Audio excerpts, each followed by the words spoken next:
C'est une tragédie qui rendra l'hôtel Beau Rivage célèbre. Il y a plus d'un siècle, une impératrice y est morte.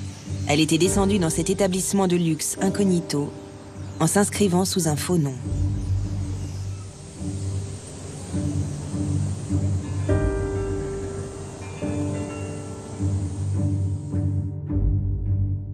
Mais cela n'avait dupé personne. Comment ne pas reconnaître Élisabeth d'Autriche, la fameuse Sissi? Mais surtout, qui aurait cru qu'elle se ferait poignarder à Genève? C'était le 10 septembre 1898. Son assassin, un anarchiste du nom de Luigi Lucchini. Il sourit lorsque les gendarmes l'embarquent. Et Sissi, elle se traîne jusqu'au Beau Rivage et meurt dans les bras de l'hôtelière.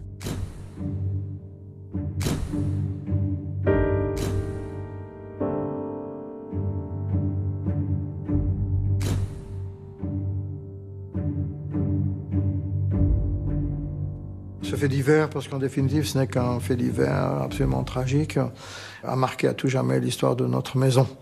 C'était ma grand-mère Fanny, qui était jeune mariée à l'époque, je crois qu'elle avait 24 ans. Et c'est elle qui a reçu l'impératrice. Et Sissi était un personnage qui était mythique déjà, légendaire de son vivant. Et je m'imagine ce qu'a dû être cette expérience de recevoir ce personnage qui était si atypique quelque part aussi, de la servir et puis ensuite de l'assister dans ses derniers moments.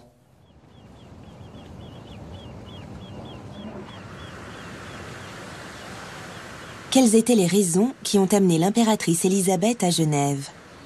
Était-ce la première fois qu'elle se rendait dans cette paisible ville au bord du lac Léman?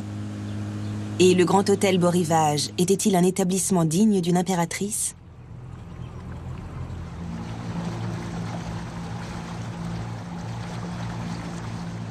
Sissi adorait séjourner ici au bord du lac Léman, parce que le site est exceptionnel. Elle adorait la nature, Sissi.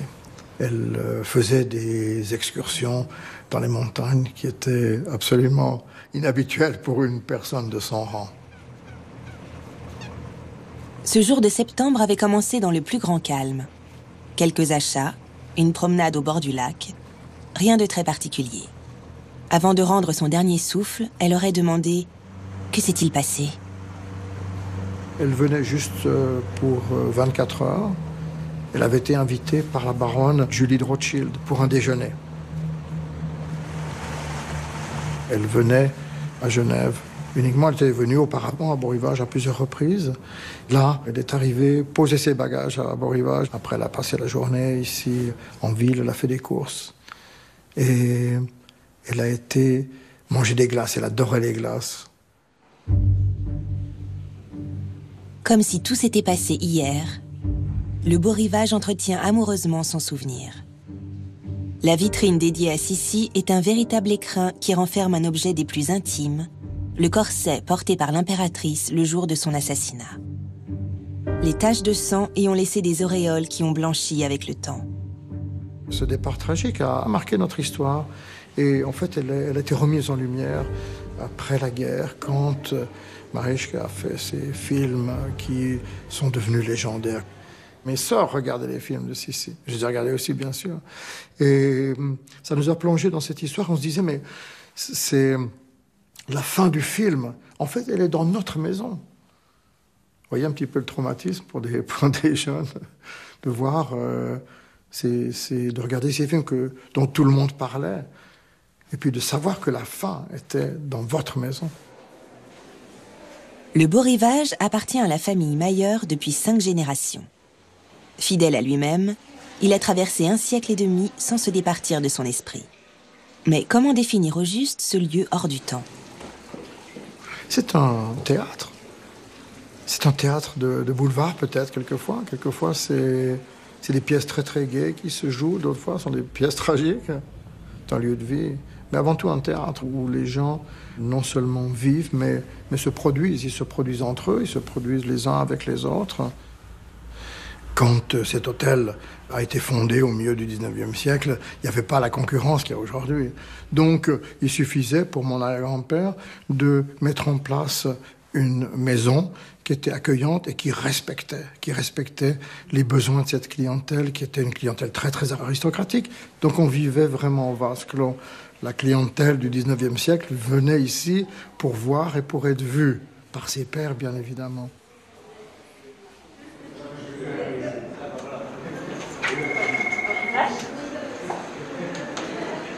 Si importante la clientèle soit-elle, elle doit passer, comme dans n'importe quel autre hôtel, par la réception. Aujourd'hui, celle du Beau Rivage est jeune et dynamique. Abandonnée l'attitude compassée du siècle dernier. On se veut une maison familiale, avec une certaine âme. On a tous l'envie de travailler dans une maison qui est chargée d'histoire, donc ne pas la renier, mais savoir aussi aller de l'avant. On parle effectivement d'avancées technologiques, de demandes. La clientèle évolue aussi au fil des années. Les demandes ne sont pas les mêmes. C'est à nous justement de nous adapter à eux. Après, voilà, c'est au niveau du service que ça se jouera. D'être curieux aussi, d'aller voir ce qui se passe aussi à l'extérieur, voir ce que font les concurrents, de se remettre en cause régulièrement.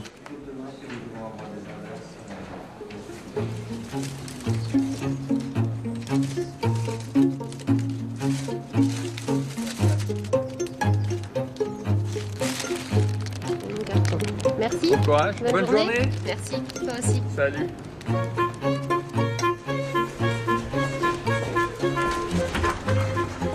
Dans les coulisses de ce prestigieux établissement, c'est tout un réseau de services qui sont orchestrés dans les moindres détails. Beauté et raffinement sont les maîtres mots de l'hôtel.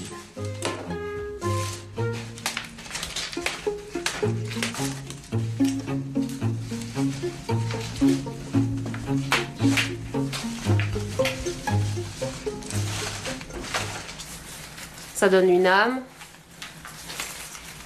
Et puis les lieux sont tellement magnifiques, les deux viennent se compléter. Et puis nos clients affectionnent particulièrement les fleurs.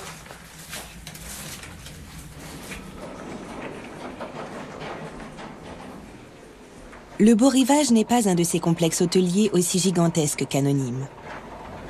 Avec tout juste une centaine de chambres et de suites, c'est un établissement à taille humaine qui accueille depuis toujours d'éminentes personnalités.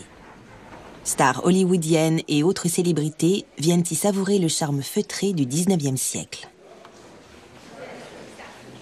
Les vedettes sont toutes différentes, mais je dirais celles qui descendent à Beau Rivage s'intègrent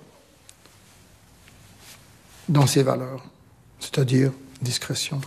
Ils viennent plutôt pour se cacher, pour qu'on respecte leur intimité. C'est pas une scène, Beau Rivage. C'est un lieu de vie et un lieu qui est très protégé.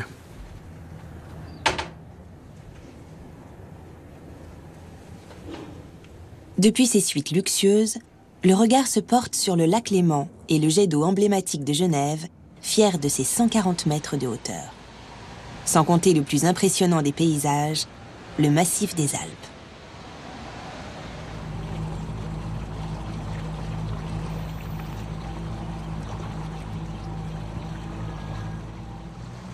Genève est un carrefour, c'est un lieu de passage.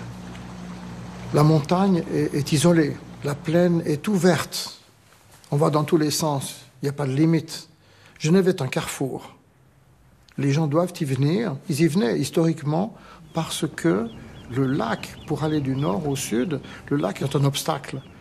Et l'endroit où on pouvait le franchir le plus facilement, c'était Genève. Et c'est là qu'on allait vers l'Italie, ou bien alors de l'autre côté, on allait sur le Saint-Bernard. Et Genève a toujours été un carrefour. Et c'est devenu un carrefour de pensée.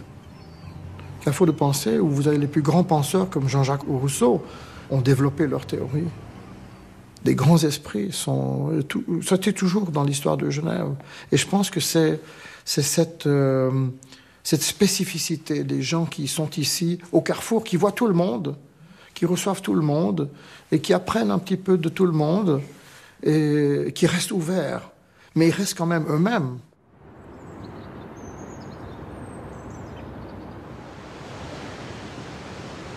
Si Située en Suisse romande, Genève passe pour la plus cosmopolite des villes suisses. Après Zurich, c'est aussi la deuxième plus grande ville du pays. Ce qui la caractérise le mieux, la discrétion et un certain sens de la continuité.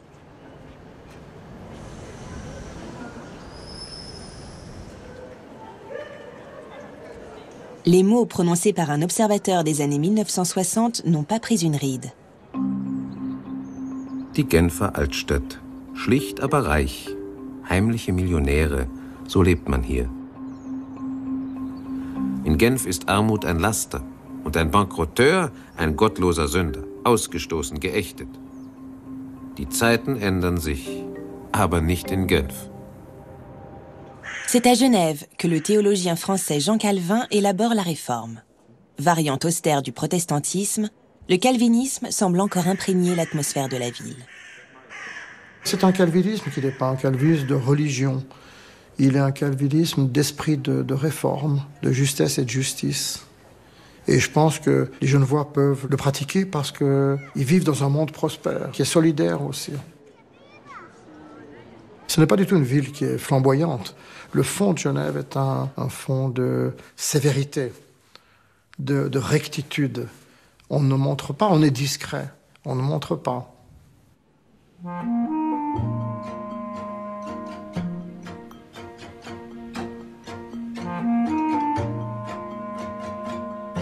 Genève, il y a 150 ans. Les arrière-grands-parents de Jacques Mayer quittent l'Allemagne pour venir ouvrir un hôtel à Genève.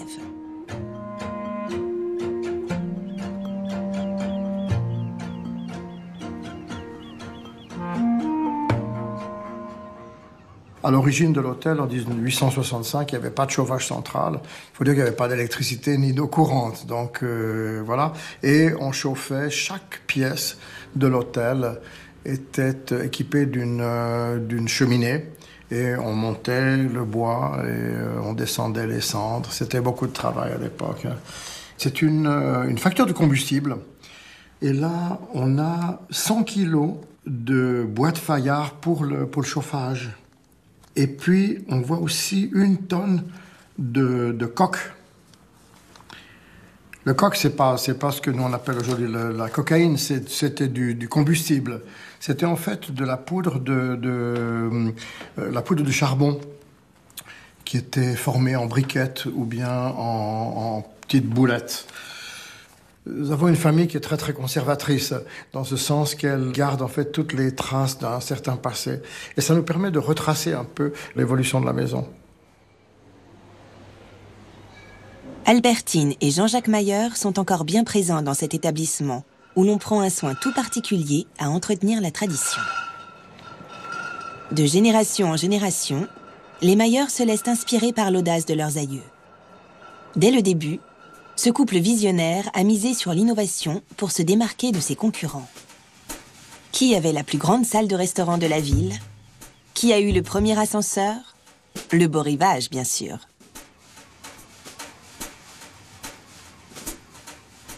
Le hall de l'hôtel en 1908 affiche un style néoclassique aussi élégant qu'opulent, qui semble ne pas vouloir s'affranchir du XIXe siècle.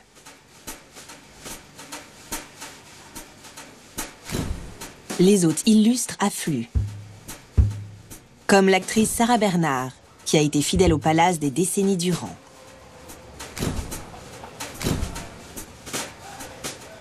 Le Maharaja de Patiala. Ou encore Jean Cocteau. L'agent 007, autrement dit Roger Moore. Et Charles de Gaulle, accueilli par les enfants Mayer, Jacques et ses sœurs.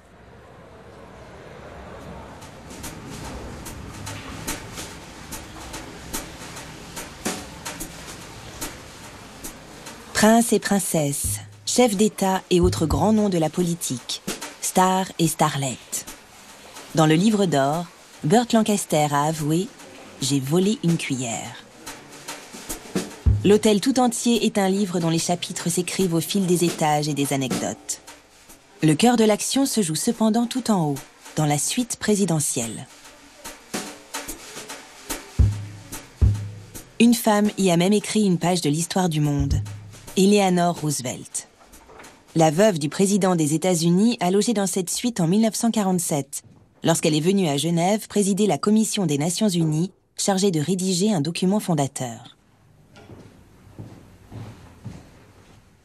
On est ici dans un lieu exceptionnel où des personnages qui font le monde ont pu passer un moment qui a été essentiel ou qui est devenu essentiel par la suite.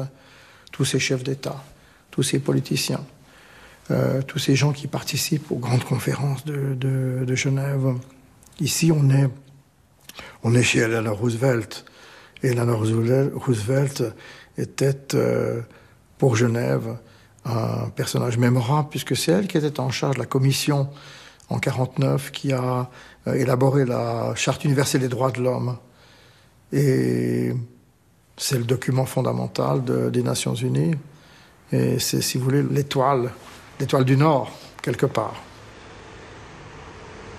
Les hôtels genevois entretiennent une relation particulière avec les Nations Unies.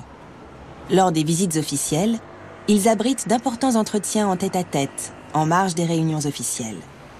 Ils forment les coulisses de la politique internationale, le siège occulte de l'ONU.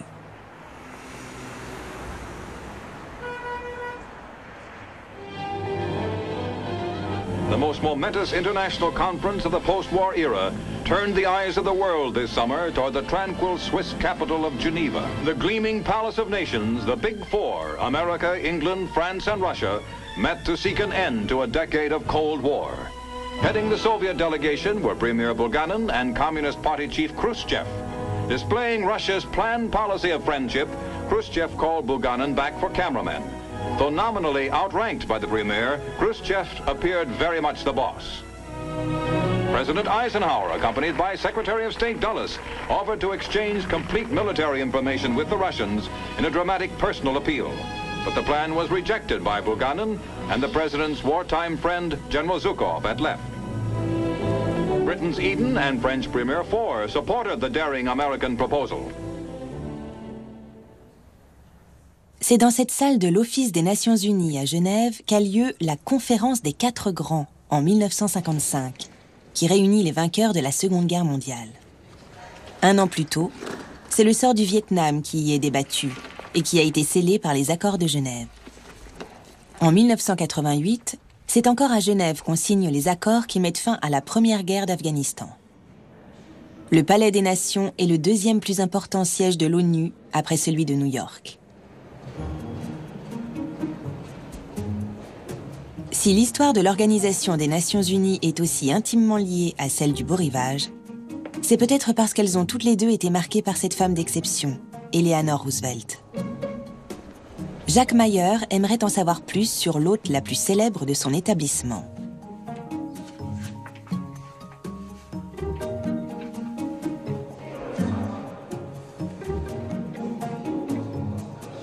Il a rendez-vous avec la responsable du service des archives à la bibliothèque de l'ONU à Genève.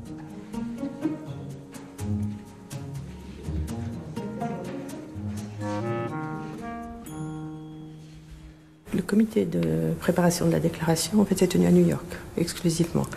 Elle est venue, donc Eleanor Roosevelt et tout le comité sont venus à Genève en décembre 1947 pour la réunion de la Commission des droits de l'homme, présidée également par Eleanor Roosevelt, et qui donc devait avaliser le texte qui avait été préparé.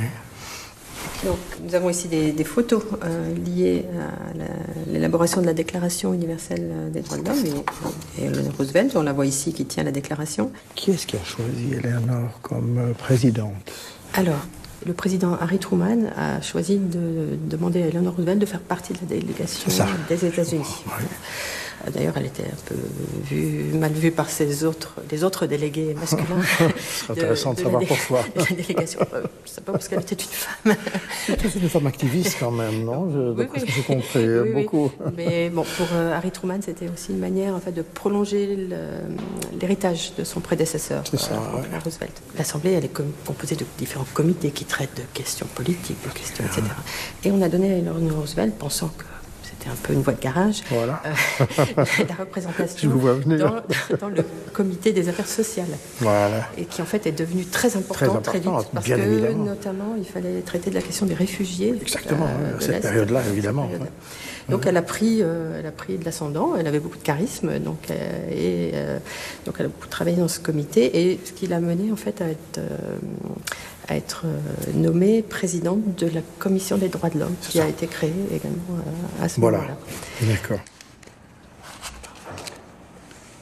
Certains membres du comité et de la commission des droits de l'homme se sont plaints du rythme qu'elle imposait. Ah, oui, parce qu'elle tenait absolument à ce que les choses soient validées. Que ça avance, très bien. Que ça soit validé dans les temps. Donc elle a fait travailler un des délégués, je crois que c'est le délégué de l'Indonésie, à vérifier, s'est plaint en disant que les droits de l'homme n'étaient pas respectés à la commission des droits de l'homme. parce qu'on a fait travailler les délégués jusqu'à 7h du soir. Voilà. Qu'est-ce qu'il y a aujourd'hui ? Moi, ça m'intéresse aussi de savoir ce qui s'est passé à Beau Rivage, puisque elle y résidait à chaque visite. Et je m'imagine que, comme aujourd'hui, des réunions secrètes ou des réunions privées se tiennent dans les hôtels. Oui, bien sûr. Évidemment. Alors, nous, on n'a pas d'informations là-dessus, puisque nos archives sont les archives institutionnelles. Donc, les informations qu'on a, en fait, viennent d'une publication. En fait, elle tenait une chronique qui était publiée, qui s'appelait My Day. Donc là, elle raconte un petit peu la vue qu'elle a depuis sa chambre d'hôtel. On le retrouve, cette rubrique ? Elle parle de la vue. Enfin, pendant quelques jours, elle ne voit pas le Mont Blanc. Et puis enfin, le Mont Blanc apparaît. Ça m'intéresse un peu. Et donc, elle dit aussi, on est allé manger au restaurant avec les autres délégués. C'est ça, voilà. Donc, c'est toute la vie quotidienne, en fait. C'est vrai que beaucoup de choses se passent dans ces réunions informelles aussi. Oui, bien sûr. Généreusement dotée de plusieurs salons, la suite présidentielle du Beau Rivage est le lieu parfait pour ces réunions informelles, voire secrètes. Mais que se passe-t-il quand des hôtes officiels ouvertement en conflit séjournent à l'hôtel au même moment ? La légendaire discrétion de l'établissement n'est-elle pas alors compromise ? Une seule stratégie est possible, faire preuve de tact et d'imagination. J'ai reçu, il y a quelques années, l'ancien secrétaire général des Nations Unies, Kofi Annan, et il se trouvait qu'au même moment, nous avions une délégation, une manifestation importante d'une nation envers laquelle le secrétaire général ne devait pas forcément être en relation directe, si vous voulez. Le protocole de l'ONU avait demandé que l'entrée du secrétaire général se fasse par l'arrière. Évidemment, j'ai fait sortir les tapis rouges entre les conteneurs des poubelles, et je lui ai dit, monsieur le secrétaire général, je suis désolé de vous recevoir parmi les conteneurs de poubelles. Il me dit, ne faites pas de souci, je le fais très souvent à New York.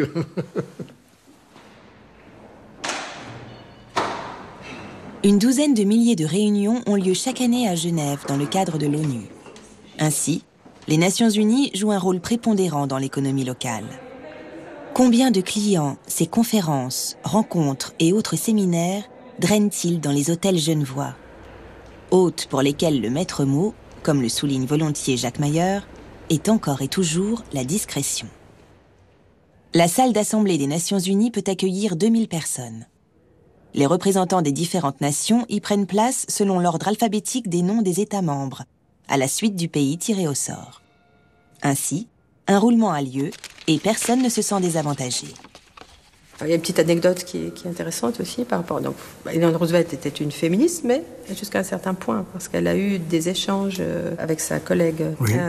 Parce qu'Eleanor Roosevelt était prête à accepter le début de la déclaration comme tous les hommes, en anglais, all men are equal in rights. Si on met ce mot-là, c'est les hommes qui vont avoir les droits. Et donc, on a changé par human beings. Aujourd'hui, on précise toujours hommes et femmes, citoyens, citoyennes, genevoises.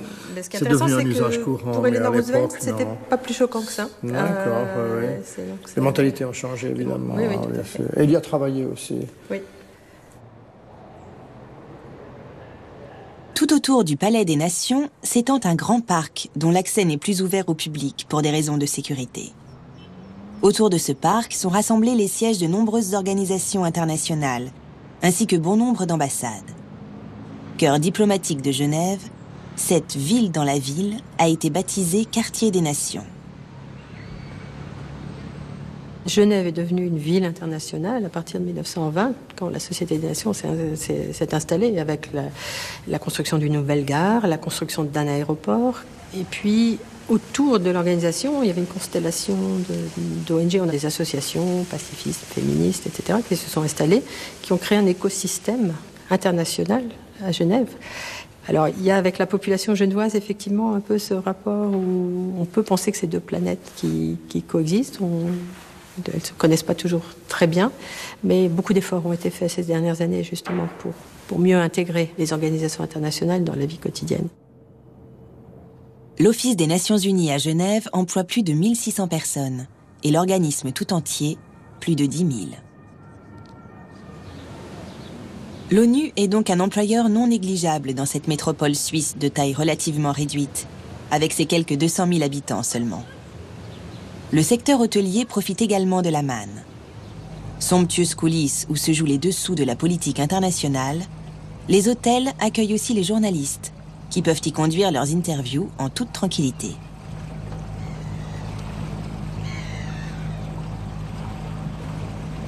Paola Dupras d'Obias, née à New York, est journaliste d'investigation.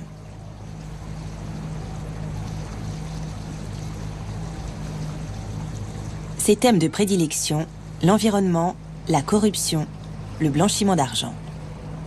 Elle travaille pour CNN comme pour Al Jazeera ou encore France 2.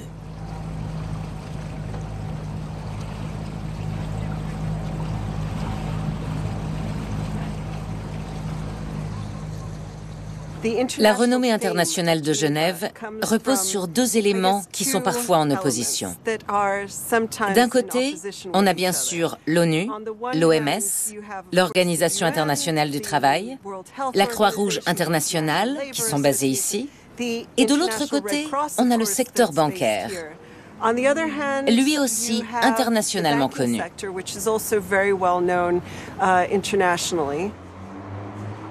Le problème, c'est qu'en ce moment, avec les affaires de blanchiment d'argent et de corruption qui ont entaché le secteur bancaire, Genève se retrouve bien malgré elle sous le feu des projecteurs du monde entier.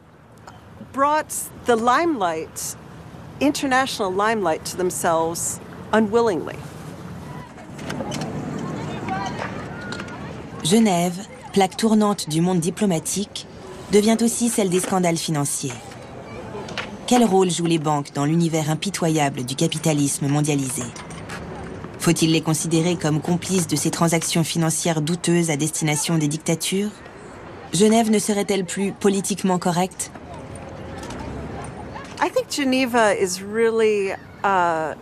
Je crois que Genève essaie vraiment de se débarrasser de certains des aspects négatifs de l'image qu'elle projette à l'international.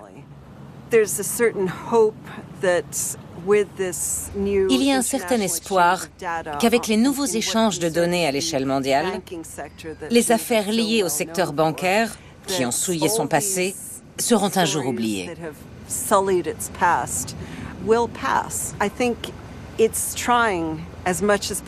Je crois que la ville fait tout son possible pour rester un pôle international de négociation et de résolution des problèmes humanitaires. C'est en cela que réside l'espoir. On espère que tous ces efforts combinés finiront par porter leurs fruits et par redorer l'image de Genève.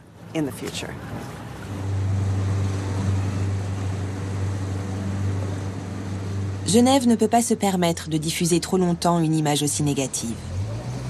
Voilà plusieurs décennies que la ville attire quantité de journalistes, reporters sérieux comme paparazzi venus des quatre coins de la planète.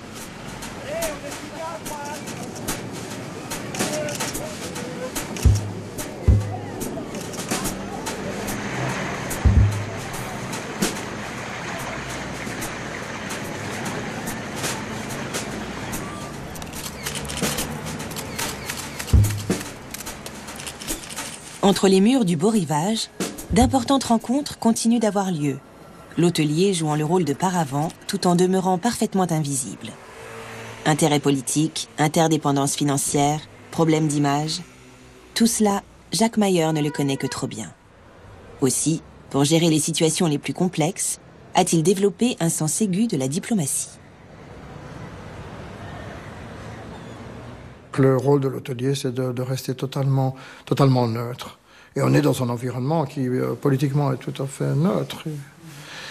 Par contre, au niveau économique, c'est un petit peu différent. Il est clair que nous défendons une Genève ouverte, une Genève qui peut jouer un rôle social. Mais pour ça, elle doit être prospère, bien évidemment. Pas n'importe comment, ça c'est bien entendu, mais elle doit être prospère.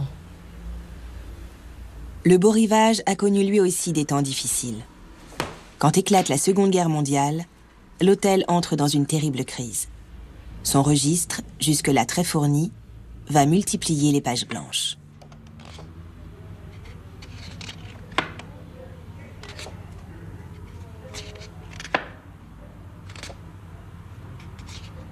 La Suisse était un pays qui a été isolé. Il a été pris entre les deux blocs du nord et du sud. Et ceux de l'Est et de l'Ouest étaient à la limite de la zone libre. Donc plus personne ne venait à Genève pendant des années de guerre. Et Beau Rivage, comme la plupart des hôtels, étaient fermés.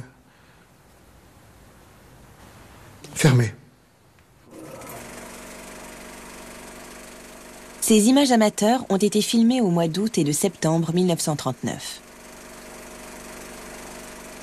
On y voit des troupes à Paris et en Normandie. Le début de la Seconde Guerre mondiale.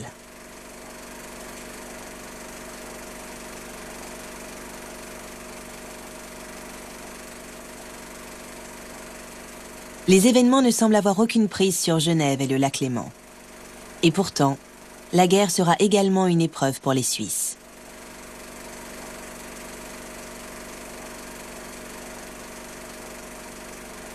C'est une période très très difficile. Mes parents, oncles et tantes, grand-mère vivaient à l'extérieur. Et on venait de temps en temps pour aérer, pour ouvrir les fenêtres et s'assurer qu'il n'y avait pas d'inondation. Mais c'est une période qui a beaucoup marqué mes grands-parents et mes parents, bien évidemment. Mais après, il y a toute une génération nouvelle qui est venue. Les affaires ont redémarré. Vous avez eu énormément de nouveaux touristes qui sont venus à Genève. Ils avaient besoin de voyager, ils avaient besoin de vivre une vie différente. Donc Genève a démarré assez rapidement après la guerre.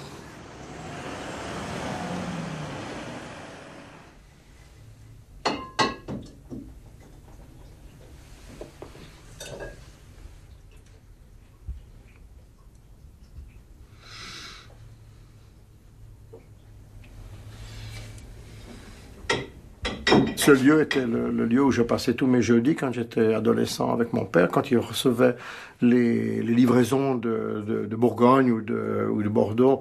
Eh bien, je l'aidais à ouvrir les caisses. Ces bouteilles étaient alignées absolument au cordeau. On avait une réglette et c'était moi qui étais chargé d'assurer l'alignement des bouteilles. Il n'y avait pas 2 mm de décalage entre une bouteille et l'autre.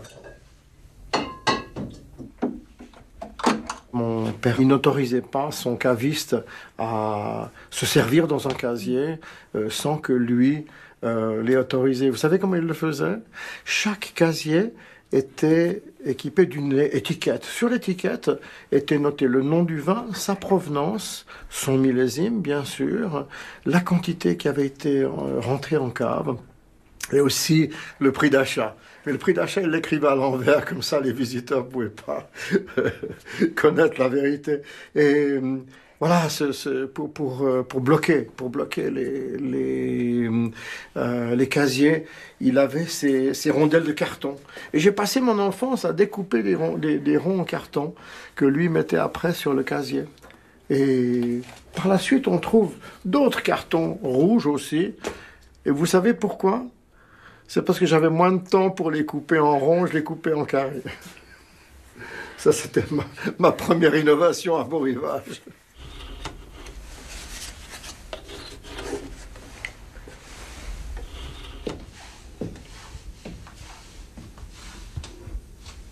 Alors ça, c'est les bouteilles les plus précieuses. Qu'est-ce que c'est, bien ça? Bien sûr. Ah, Musigny. Musigny 79. Non, 79. 79. Bien sûr. Là Château aussi, Margaux 53. Voilà, on a quelques belles bouteilles aussi, ça c'est exceptionnel. Quelle ouais. belle bouteille, nous sommes sur de Lafite 1945. 45. Elles sont plus âgées que moi, vous voyez. Et ça, qu'est-ce que c'est? Vu à fond de la bouteille, je dirais nous sommes sur du Mouton Rothschild, bien sûr en Bordeaux. L'étiquette inconnue, manquante. Ouais. Sur l'inventaire. Vous savez quelle est la plus ancienne bouteille que nous avons dans la maison? La plus ancienne bouteille? C'est pas du vin, c'est de la fine champagne qui date de 1820. Donc elle a juste pas vu Napoléon. On en a encore quelques bouteilles, c'est mes parents qui avaient acheté ça dans une vente aux enchères, il y a très très longtemps. Les bons vins, c'est une histoire de la carte, donc du chef sommelier précédent, de celui qui était bien sûr auparavant. C'est un petit peu comme un temple de vin, de méditation. Les bouteilles vont vraiment rester avec la poussière, avec l'histoire. Tout le travail d'un sommelier ou d'une sommelière doit vraiment continuer et faire perdurer l'histoire de la carte qui est l'histoire de la maison. Donc on rajoute un petit peu de nos connaissances, des vins qu'on aime bien, des coups de cœur bien sûr, mais on va vraiment garder cette base et la base de Beau Rivage est sur les vins d'histoire, donc Bordeaux, Bourgogne. J'espère que ces bouteilles ne bougeront pas, justement pour l'héritage et pour les futurs sommeliers.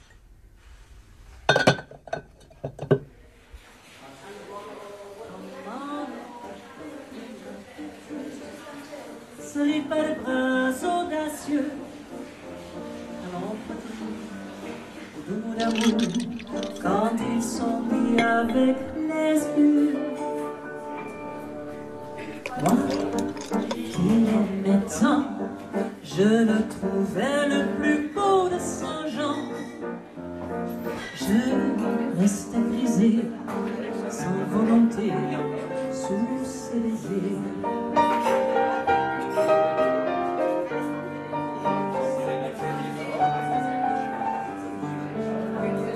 Mais hélas, Saint-Jean, comme ailleurs, un serment n'est que l'heure. J'étais folle de croire au bonheur et de vouloir garder son cœur. Même l'hôtelier le plus méticuleux ne peut tout contrôler. Il y a un peu plus d'une trentaine d'années, le Beau Rivage a été le théâtre d'une tragédie.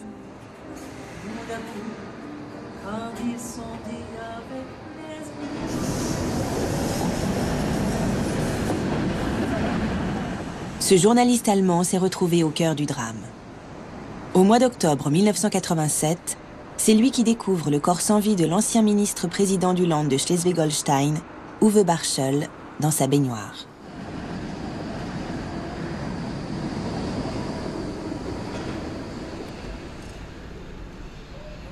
Sebastian Knauer l'a photographié et a publié les clichés.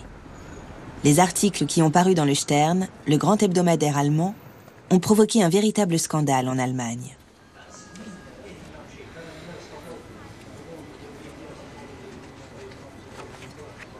Le Beau Rivage est un lieu assez idéal pour les interviews, même si l'hôtel lui-même ou ses dirigeants n'apprécient peut-être pas tellement qu'on mène des interviews politiques au sein de leur établissement.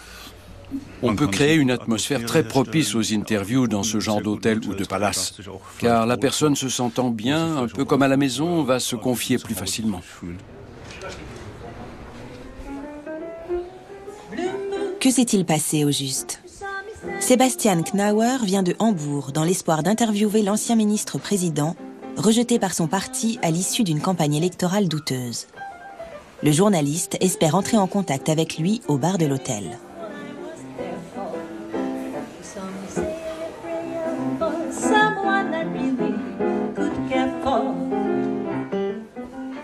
Uwe Barschel ne se présentant pas, le journaliste décide de se rendre dans sa chambre le lendemain matin, sans autorisation.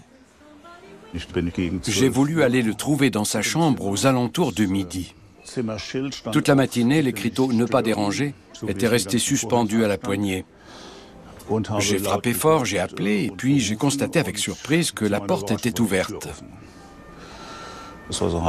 La chambre était plongée dans la pénombre. Une chaussure traînait dans le couloir qui menait jusqu'au lit. Il y avait aussi d'autres choses, comme un pyjama, des bonbons, un livre de Jean-Paul Sartre ouvert étrangement sur une nouvelle dans laquelle il est question de suicide. Tout semblait avoir été mis en scène pour préparer la visite d'un journaliste. Il y avait tout ce qui pouvait me servir pour mon article. Son carnet, avec 6 ou 7 pages consacrées à ses notes préparatoires pour la commission d'enquête. J'aurais pu les lire ou les recopier, mais je ne voulais pas m'éterniser. J'étais bien trop mal à l'aise dans cette chambre d'hôtel où je n'avais rien à faire. Je me suis demandé ce que je pourrais bien faire de tout ça. J'ai pris les documents, je suis sorti retrouver mon photographe et je lui ai dit « Tu restes devant la porte de la chambre et tu me préviens si M. Barschel arrive. » Il devait faire le guet, en quelque sorte. Avant de ressortir de la chambre, j'ai frappé à la porte de la salle de bain qui était fermée. J'ai appelé « Il y a quelqu'un, Monsieur Barschel ?» Puis j'ai ouvert et dans le miroir, j'ai vu un corps inerte dans la baignoire. Il était clair qu'il s'était passé quelque chose de sordide. Ein Mitarbeiter der Illustrierten Stern fand Barschel tot im Badezimmer. Die Tür zu Barschels Erste Meldungen, nach denen sich der CDU-Politiker erschossen haben soll, wurden von den Reporter fanden ihn in einer gefüllten Badewanne. Sein Kopf ragte aus dem Wasser heraus. Barschel war, abgesehen von den Schuhen, voll bekleidet. Uwe Barschel war ein Mann, der den schnellen Aufstieg gewohnt war. Ein Politiker, dem alles zu gelingen schien. Vermutlich ist er in den Morgenstunden gestorben. Es seien keine Spuren von Gewalteinwirkung, insbesondere keine Kugel, vorhanden. Die Todesursache ist demnach völlig offen. Ce sont des 87 et ce sont des choses qui arrivent, comme on dit, et qui peuvent arriver n'importe où, n'importe quel moment. Et notre rôle, c'est justement de faire face à ça, comme lieu public où les enfants naissent. C'est un lieu de vie. On y naît, on s'y marie, on y meurt aussi. C'est la vie. Et un hôtel, c'est la vie. Un homme politique mort dans une baignoire. Voilà un événement tragique qui n'est pas facile à gérer pour un hôtel. Pendant des semaines, le Beau Rivage est assailli par les journalistes et les photographes, et l'établissement est passé au crible par les fonctionnaires des polices judiciaires suisses et allemandes qui tentent de comprendre s'il s'agit d'un suicide, d'un meurtre ou d'une mort naturelle. Qu'est-ce qui pousse Sebastian Knauer à retourner à Genève après toutes ces années? Je trouve toujours intéressant de me replonger dans mon propre passé, ne serait-ce que pour clarifier certaines choses. Les avais-je bien perçus à l'époque? N'y a-t-il rien à rectifier? Mes souvenirs des lieux sont-ils exacts? Il y a des situations comme celle-ci qu'un journaliste ne peut pas anticiper. Il doit donc faire appel à son instinct. On m'a reproché d'avoir enfreint les règles de base de la bienséance et certaines valeurs fondamentales du journalisme. À la rédaction du Stern, on a longuement débattu de la question « A-t-on le droit de publier ces images ?»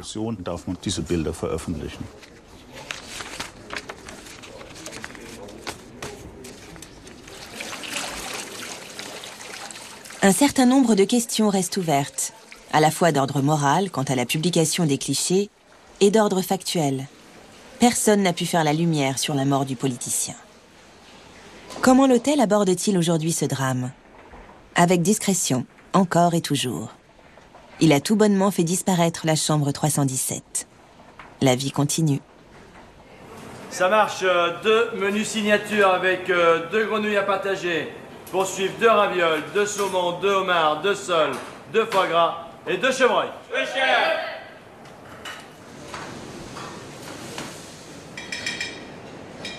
Dominique Gauthier est le chef des cuisines du Beau Rivage. Comme son prédécesseur, il a décroché une étoile Michelin en 2009.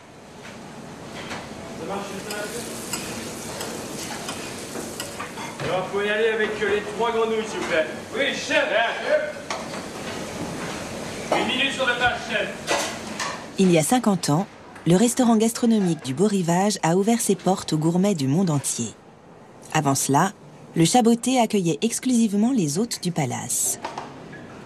Non.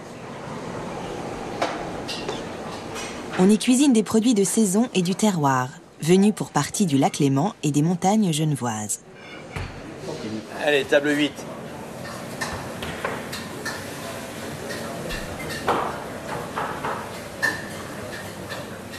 Quand on est jeune, on court après les étoiles. Vous savez, quand on est jeune, voilà.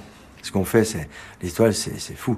Pour un cuisinier, que ce soit pour les autres, voilà, la célébrité, c'est génial quand on est jeune. Mais le plus important, quand on prend de l'âge, le plus important, c'est nos clients. Et ça, on l'apprend par la suite.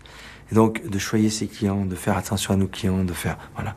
Si le client, c'est vraiment la chose la plus importante, les étoiles suivront. Voilà. C'est ce qu'on apprend à plus de 50 ans.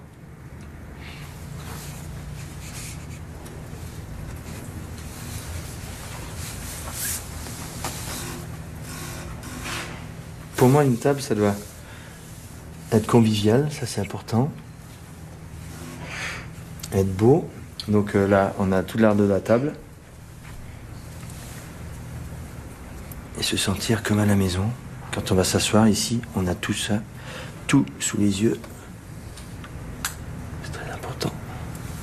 Voilà. Je pense qu'avec une table comme ça, on peut commencer un dîner.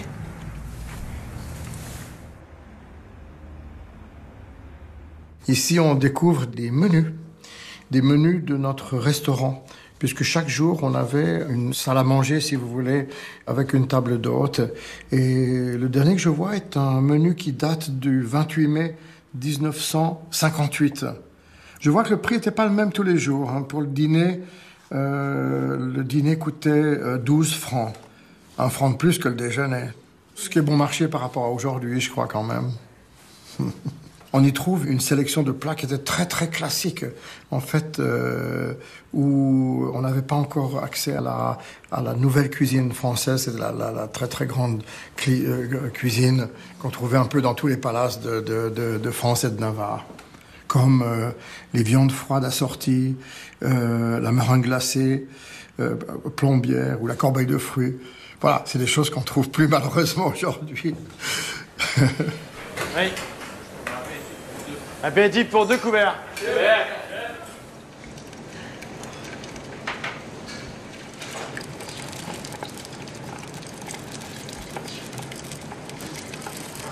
Des beignets de cuisses de grenouille servis avec une émulsion à l'ail, une sauce à l'épinard et des feuilles de basilic frais. C'est aujourd'hui le grand classique de la maison. Ça, c'est les grenouilles.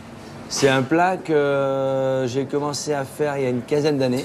Et depuis, il est à la carte tous les jours. Je ne peux plus enlever. Les clients viennent pour manger les grenouilles.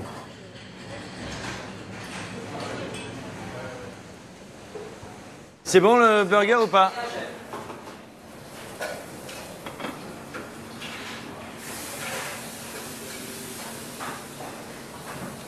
On a même du fast-food. Il faut tout faire dans un hôtel. Tout.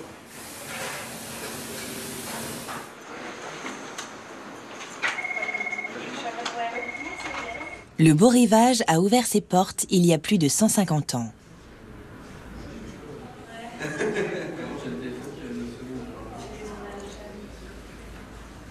Comment parvient-on à préserver la tradition tout en restant dans l'air du temps ? On a la chance d'avoir une clientèle assez fidèle qui vient depuis de certaines années, mais voilà, nous essayons justement d'aller de l'avant, de s'occuper également des premiers clients qui venaient, peut-être de leurs enfants, même de leurs petits-enfants, qui eux-mêmes voient les choses différemment, ont des demandes différentes. C'est à nous aussi de s'adapter à ça. Aussi bien pour le responsable de l'hébergement que pour la fleuriste et le directeur de l'hôtel, cette maison a une âme, qu'il contribue à lui donner. Et c'est ainsi que 5 générations successives ont réussi à préserver un lieu où le temps semble s'être arrêté et qui pourtant va sans cesse de l'avant. Chaque génération a ses propres... Même si elle garde les valeurs fondamentales, elle a son propre mode d'expression, ses propres ambitions personnelles. Vous voyez, mon père était un homme de gastronomie. Il a plongé cette maison dans la gastronomie.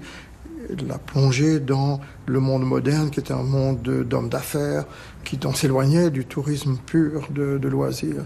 Mais quand il a développé Beau Rivage, c'était pour y recevoir la nouvelle génération de gens qui venaient pour des conférences, qui venaient pour des séminaires. Et voilà, ça n'avait rien à voir avec ce qu'on appelait la belle clientèle de la belle époque. Et j'ai dû faire la même chose à ma propre génération. Maintenant, la vie sera différente. Plus Genève sera connectée au monde, plus elle pourra assurer son avenir. Et ça, c'est très, très évident. Mais c'est pas évident pour tout le monde. Donc, comment va être la 5e, la 6e génération dans 40 ans? Ça m'intéresse de le savoir. Au Beau Rivage, chaque génération a écrit sa page d'histoire. Il y est arrivé le pire comme le meilleur. Mais l'hôtel a toujours su se montrer à la hauteur des circonstances, grâce à sa qualité première et typiquement suisse, la discrétion. Situé au cœur de Genève, il est aussi, d'une certaine manière, au centre du monde.